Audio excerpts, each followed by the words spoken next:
ចាប់ដើមធ្វើបន្តទៀតអញ្ចឹងយើងចូលនេះរូបភាពយើងអានេះយើងធ្វើពីកាត់នេះកាត់ថ្ងៃលិចអញ្ចឹងណា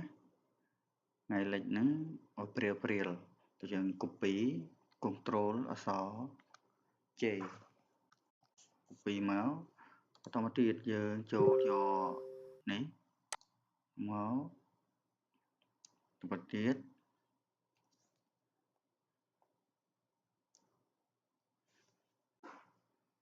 យើង copy ហើយអញ្ចឹងបន្តមកទៀតយើងចូលមកចូលយើងចូលលើ filter យើងយកអានេះមកហើយយើងយកនេះដើម្បីឲ្យព្រាលអញ្ចឹងណាអញ្ចឹងយើងយកអានេះ40មកយើងចុចអូខេ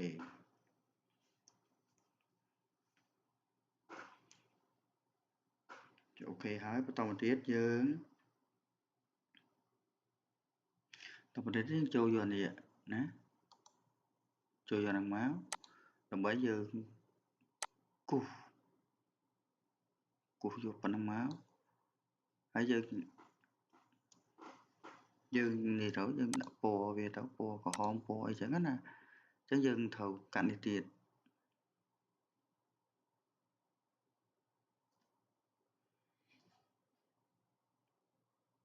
អញ្ចឹងយើងត្រូវជើ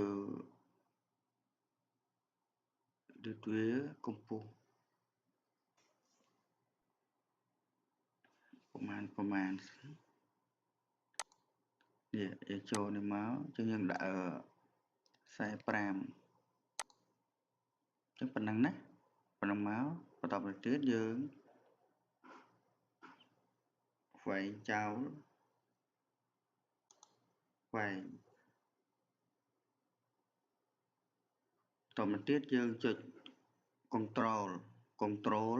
ចុច control ចប់ហើយយើងចុចនេះមកដើម្បីយក select នេះណា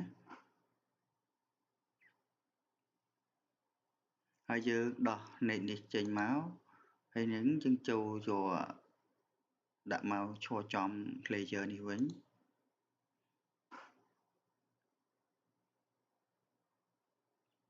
តទៅទៀតយើងដាក់មកឈរចំនឹងហើយយើងចុចលេខនេះពណ៌បានមួយឃើញទេ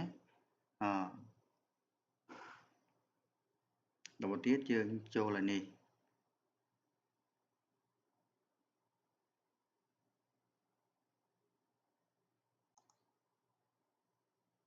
យកនេះមក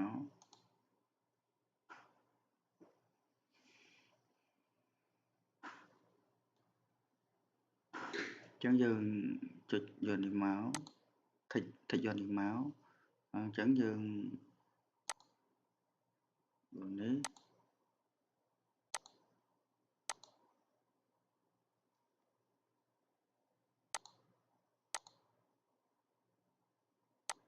ពណ៌សយើងពណ៌សមកអូខេតទៅទៀតយើងអូនេះ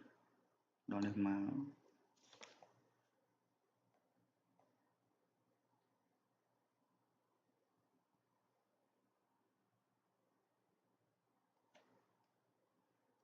ពណ៌នឹងហើយយើងចុចអូខេ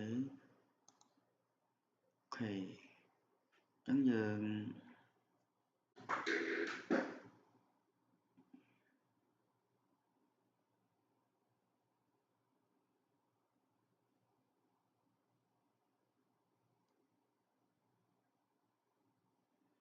កន្លែងនេះយក40ឃើញមានព្រាលទេឃើញទេ40កន្លែងហ្នឹងយើងយក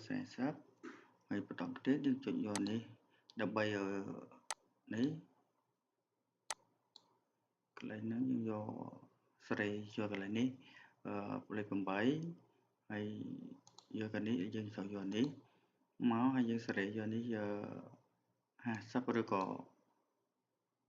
40ចឹងណា40ឬ50ដើម្បីឲ្យវាព្រាលបន្តិចមក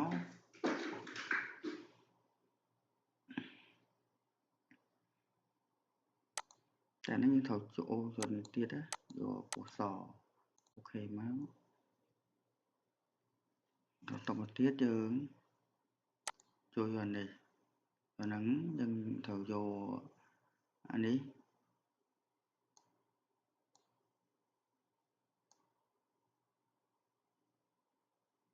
យក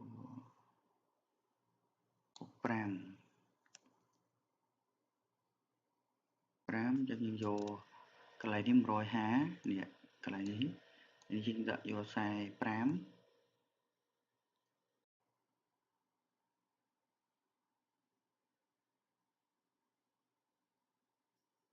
ចំទៀតយើងហើយអស់ហើយហ្នឹងយើងចុចខ្វែងអូខេមកអូខេហើយបន្ទាប់នេះយើងចូលនេះមកយើងចុចលើវាមកតើយើងចាប់បាននឹងអត់ឃើញទេអូខេឃើញទេអូខេហើយជំនុំតែមេរៀនមានប៉ុណ្្នឹងទេអញ្ចឹងយើងខ្សែអក្សរមកយើងដាក់ព្រោះយើងបាន copy រួចហើយ